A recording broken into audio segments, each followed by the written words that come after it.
uh, trotting right along with our series. This will be our second part of our series of lessons in the medieval ages. And this one we're kind of backing up a little bit. Monasticism, even though the early monastics started appearing in the 300s and 400s, they were more kind of misfits. Simon Stylites, who built this or erected this great big pole and had a little hut on the top of this great big pole that he would climb up and live in this hut. I do not consider him a shining star of monasticism. As I mentioned last week, I am very sympathetic to the thoughts and ideas and cares and concerns of the monastics. Don't think they necessarily went the right direction, but I am certainly sympathetic to their thoughts and ideas. But they started early on, and still even today, particularly the Roman Catholic Church, but even the Eastern Orthodox Church, is deeply influenced by their monks, their monastics. This morning we're looking at an entirely different issue, and that is the rise of Islam. So far, everything that we have looked at, the church councils, the creeds that were derived from those church councils, the people that, any kind of a name that I have mentioned so far, and I've just barely, I don't even want to say touch the hem of the garment, less than the hem of the garment, the fringe of the hem of the garment. But so far, everything has been attacks and divisions within the church. Today we look at, I don't want to say the first, because the first attack against the church would basically be the Roman Empire, those emperors who opposed the church. Certainly preceding Constantine, there were emperors who were less sympathetic to the church. There were some who were less against the church, a little bit more sympathetic to the church. And then even after Constantine, there would be emperors who attempted to disrupt the church and erase the church. There would be emperors who would actually claim to be Christians. So it was kind of an up and down kind of a thing. The rise of Islam, however, is a challenge from outside of the church that never went away, and is even today a significant challenge, particularly in certain parts of the world, to the church. Okay, so the very simple facts, just names and dates. Muhammad, the founder and prophet of Islam, born in 570 in a place in Arabia by the name of Mecca. I'm sure we've all heard of Mecca. In 610, so about the age of 40, he was visited, or at least he reports that he was visited by the angel Gabriel. And from that experience, then became a prophet. The more I read about Muhammad and his visions, apparently he was afflicted with epilepsy all of his life. He would have severe epileptic seizures, and apparently these seizures were either viewed as demonic possessions or, after this event in which he claims to have this vision of Gabriel, a divine outpouring upon him. And so he reported to his first wife, and I did not record her name, Khadijah, or that I can't even pronounce it. He reported to her, he told her, in fact, he actually married a much older woman. His first wife was older than he was, and she was a widow. In fact, all of his legal wives were widows, except one. We'll get to her in just a moment. But anyway, he told his wife this vision, and she convinced him that Gabriel wanted him to be a prophet. So there you go. And Muhammad was illiterate. This is something I found to be amazing. He could not read. He could not write. So all of the teachings of Muhammad were dictated. So he would receive a vision and he would dictate this vision to someone who could write. So he started preaching. He convinced himself that he was a prophet, that Gabriel had specifically chosen him to be God's prophet. And so he started preaching, basically condemning people for their immorality and their skewed vision of who God was. At this time in Arabia, there was a mixture of Jewish, pure Judaism, Jewish sects, S-E-C-T-S, what we would consider to be the one Catholic Church, as well as a number of heresies, Nestorianism, Arianism, all of these. In a council, once the council codified their creed and published their creed, if you were anathematized by that creed, then you were kicked out of the church. Well, a lot of those who were considered to be heretics did not consider themselves to be heretics.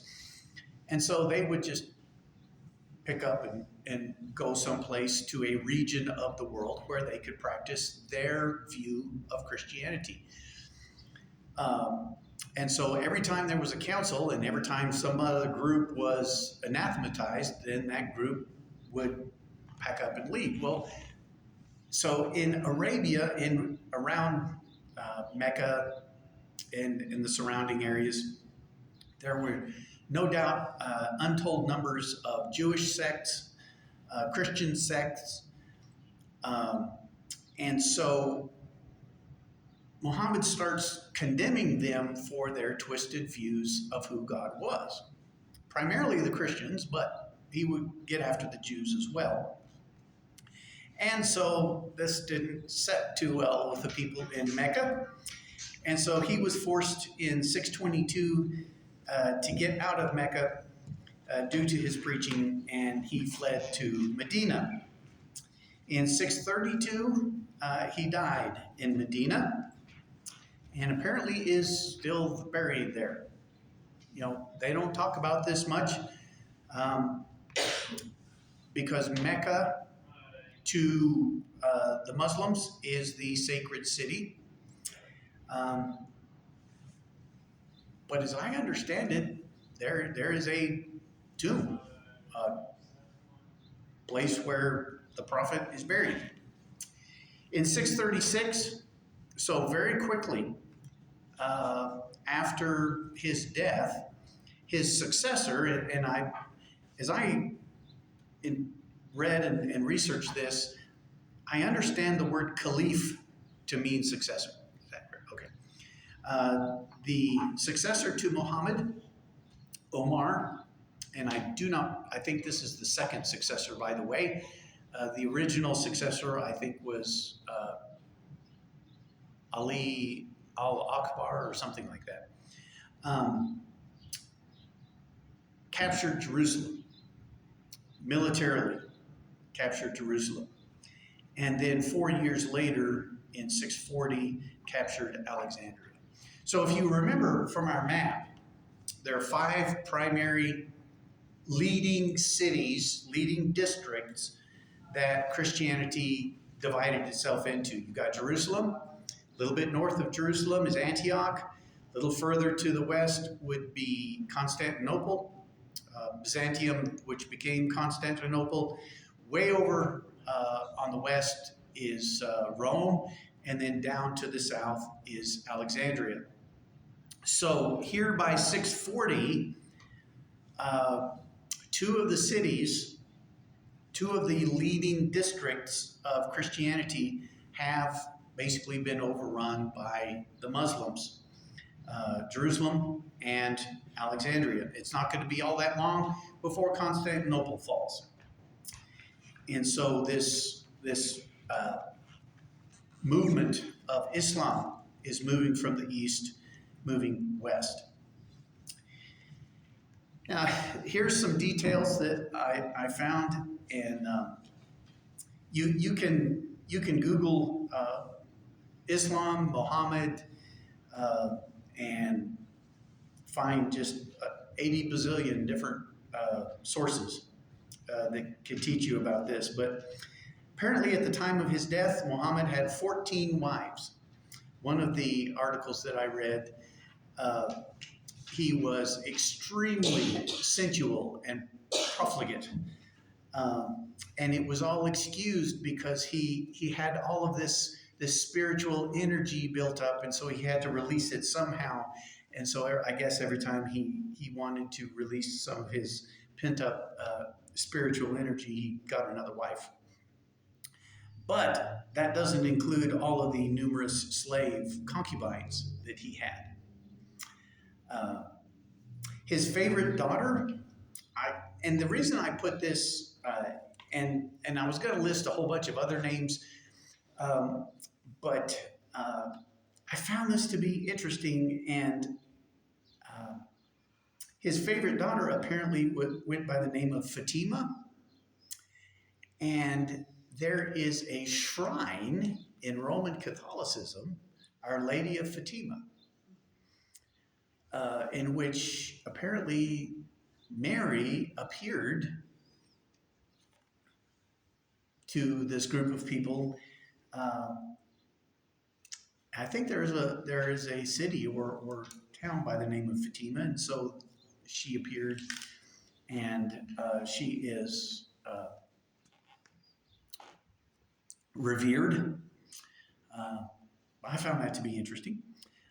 His favorite adopted son, apparently several of his children died in childhood, but his favorite adopted son is, or was, I think he's gone by now, was Ali.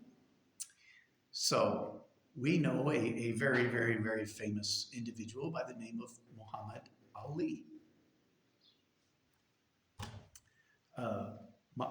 Cassius Clay.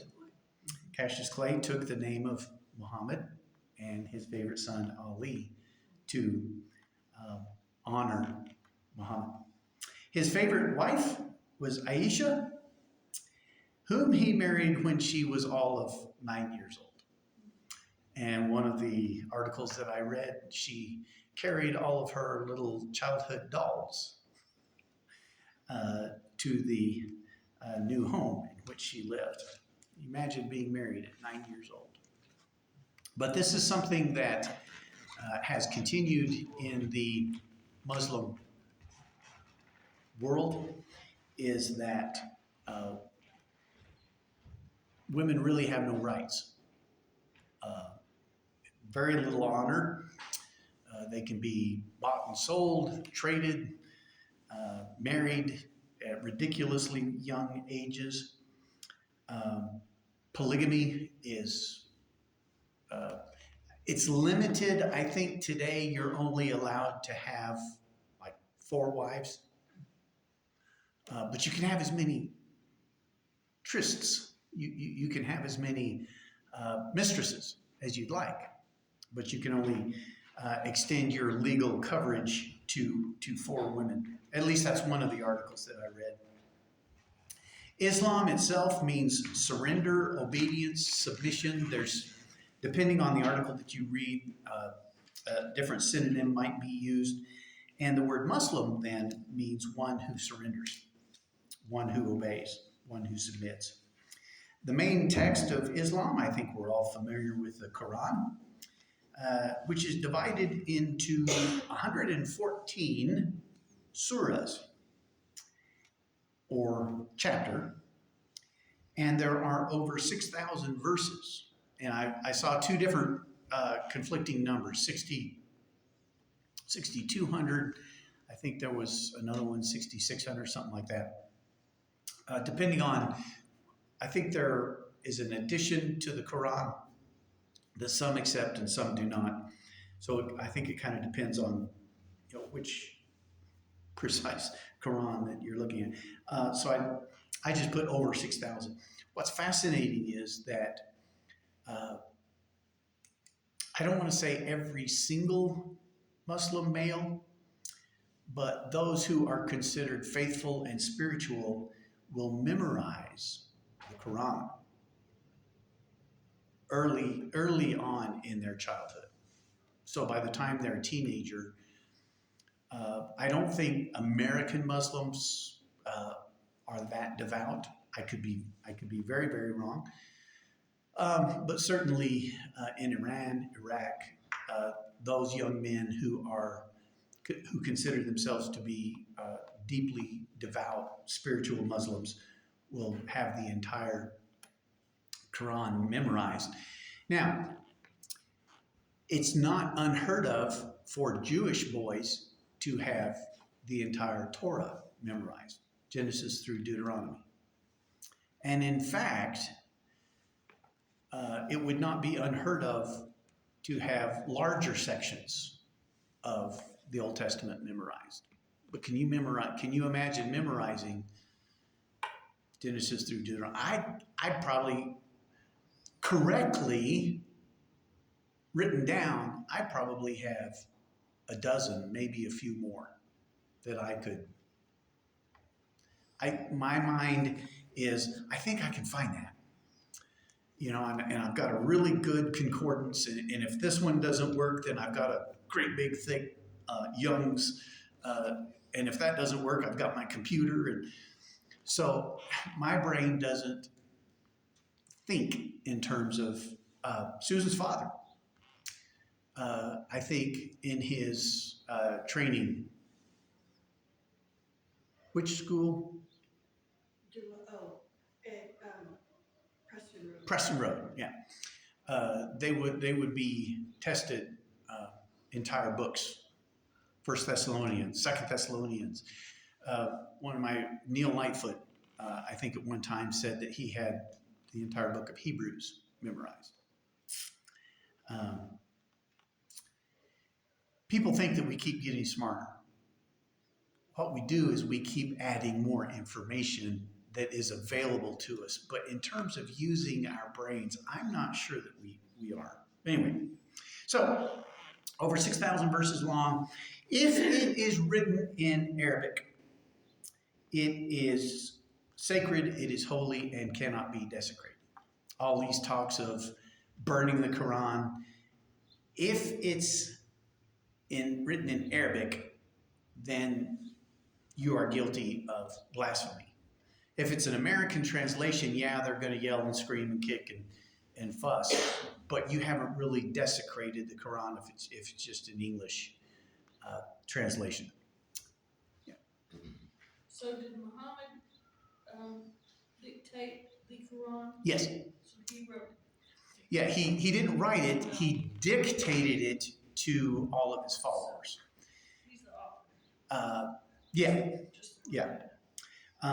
Supposedly, Gabriel gave him what to write, and then he dictated it. So supposedly it came from Gabriel. There are 5 pillars of Islam. Number 1 is faith, obedience, which is duty to God, prayer. Faithful Muslims will face Mecca, wherever Mecca is, and they will pray 5 times a day. Charity, acts of charity. I was shocked to find that as one of the 5 pillars.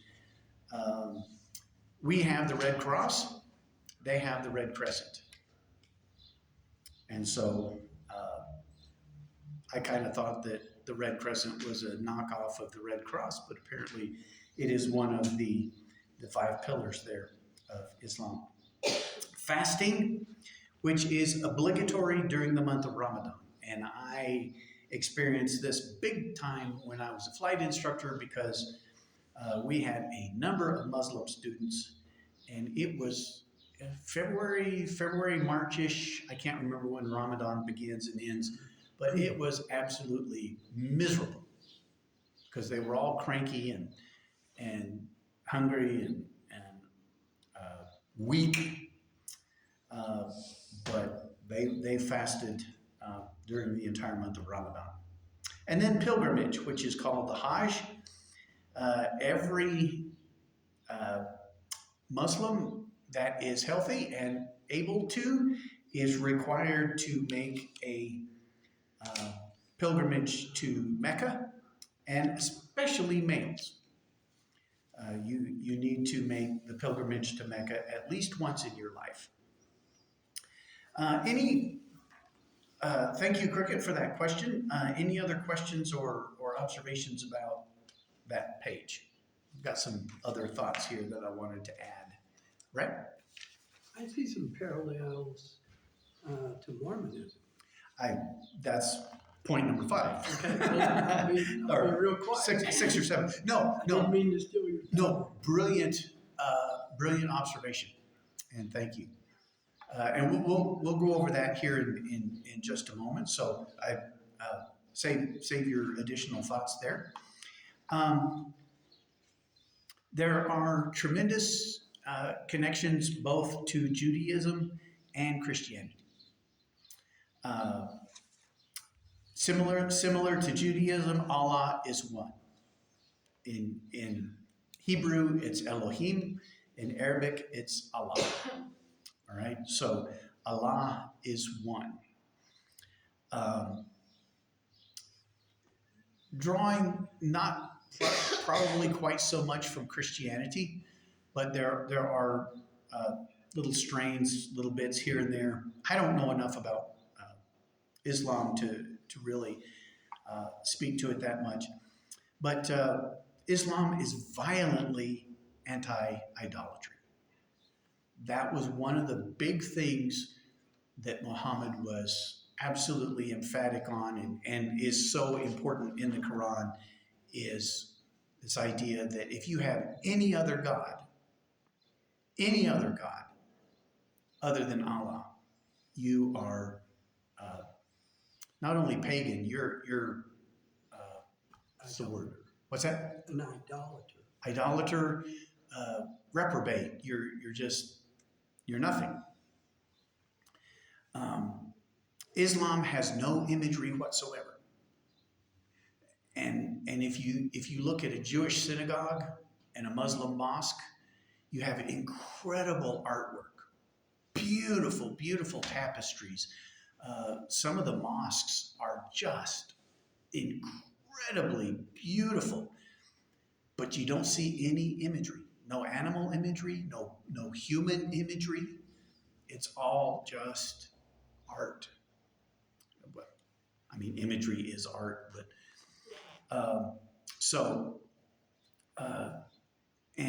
and that's where they really get after Christians, because we have 2 gods, which gets back to the councils of Chalcedon, Constantinople. These councils where are we worshiping one God or 2? How can we call Jesus God? Does that not make 2 gods? And so we can see then how Islam picks up on that controversy and uses that controversy against Christians. You've all heard the phrase, there is but one God and Muhammad is his prophet. That is the linchpin, that is the, you can ask what a Muslim believes, there's but one God and Muhammad is his prophet. Islam is both religious and civil. There's no differentiating, there's no separation of church and state. And this is what terrifies me about the rise of Islam in the United States, because there are parts in the country around Detroit, Michigan, where even city councils are now majority Muslim, and to be a faithful Muslim is to bring Islam into civil law. And Same thing in Minnesota. It's at some point this is going to be, everybody goes, it's a constitutional crisis. It's a constitutional crisis. Well, this could be a constitutional crisis if there is a significant enough reaction to that blending of Sharia law and the Supreme Court has to step in and say, no, there's only one law in the United States, and it's the Constitution. That could be a crisis. So all these people that are trashing on the United States and trashing on the Constitution, just go over to Iraq and live. Just go over to Iran and live and see how many rights you have. See if you can. Oh, there's a joke. Class pretty much over. So, wonderful, wonderful joke that Ronald Reagan told. And apparently he actually told this to Gorbachev. But an American and a Russian were talking, sharing aspects of their country. And the American said, you know what? Under the U.S. Constitution, I can walk right up to the president's desk and I can say, Ronald Reagan, I don't like the way you're running my country. And the Russian said, you know what, I could do that too. The American said, what? The Russian said, yeah. So I can walk right up, what's the Russian building? Where do they have their, anyway, I can run right up to Premier or Gorbachev, whatever his title is. I can run right up there and I can say, President Gorbachev, I don't like the way Ronald Reagan is running his country. Ronald Reagan, I just love his humor. But anyway, where was I going? Oh, if we don't recognize the significance that Islam is a civic religion, it is not just a spiritual religion. There are two main branches of Islam today. The Sunnis, which comprise about 90% of Islam, and the Shia, which comprise roughly about 10%. The Shiites primarily live in Iran and Iraq. And then the rest of the world over there is primarily Sunni, with small pockets of the Shia, and they don't like each other. And so a huge issue over there in the world today is the conflict, the raging hatred between the Shiites and the Sunnis, and it's all over basically who followed Muhammad. The Shias say it should have been genealogical. It should have been a descendant of Muhammad to run the Islamic faith. The Sunnis say no, it's a matter of spiritual succession. So to the Sunnis, you can vote a new leader, which is probably just a formal way of saying God has chosen this particular leader. The Shias say no, it's got to be a bloodline, it's got to be coming down from Muhammad. And then to get to Brad's point is the amazing similarities between Islam and Mormonism. These are just a few of the things that I saw, but Brad, jump in here. Number one, the vision of an angel. For Muhammad, it was Gabriel. For Joseph Smith, it was who? Moroni. Okay. The production of a sacred book that cannot be questioned. For the Mormons, it was the Book of Mormon. The golden tablet, which no longer exists. So, and for the Muslims, it's the Quran. The reliance on succession, either Sunni or Shia, the successor in line with Muhammad. For the Mormons, it's the succession to Joseph Smith. Absolute obedience is demanded. You cannot be a lukewarm Mormon. You know the term of a lukewarm? Jack Mormon, yeah. And Jack Mormons are not highly valued. And even to the acceptance and promotion of polygamy. I can't remember, Brigham Young had like 16 or 18 wives when he passed away. I was really kind of astounded looking at the number of similarities between Islam and Mormonism. There's some similarities between Joseph Smith and Muhammad. They were both illiterate, and what they dictated was supposedly perfect in grammar, syntax, and whatnot. And it's sort of like, yeah, well, we can't prove that to be true, but okay. A lot of similarities. Yeah. And just the incredible, overwhelming growth, both Mormonism and Islam. You cannot deny the just overwhelming, and we might even add, and we're really out of time, we might even add the militarism. Mormons were very, very militaristic. And certainly the Muslims are.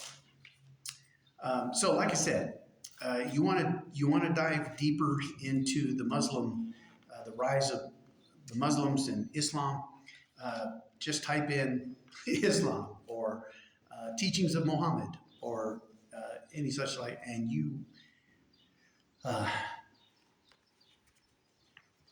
never get to the bottom of some of it. Pretty scandalous. You have to be kind of careful that you're not reading somebody's propaganda against Islam. You want to really understand what the true teachings of Islam are. And you can buy a Quran, I think, pretty easily. Just understand that it's going to be an English translation of the Arabic and that sort of thing. So let's get ready then for our worship service. And we got some folks joining us back in the back. So welcome all of our visitors.